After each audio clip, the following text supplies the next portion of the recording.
Hello everyone, welcome back for another video tutorials. For today's video, ang topic natin ngayon ay tungkol sa kung paano gumawa ng customized art banner sa ating YouTube channel.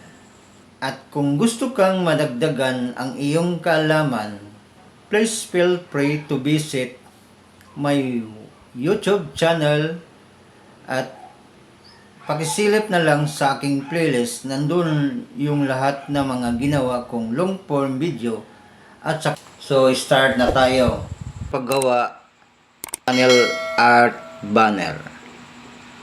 So ang una natin gawin, itap natin yung CapCut.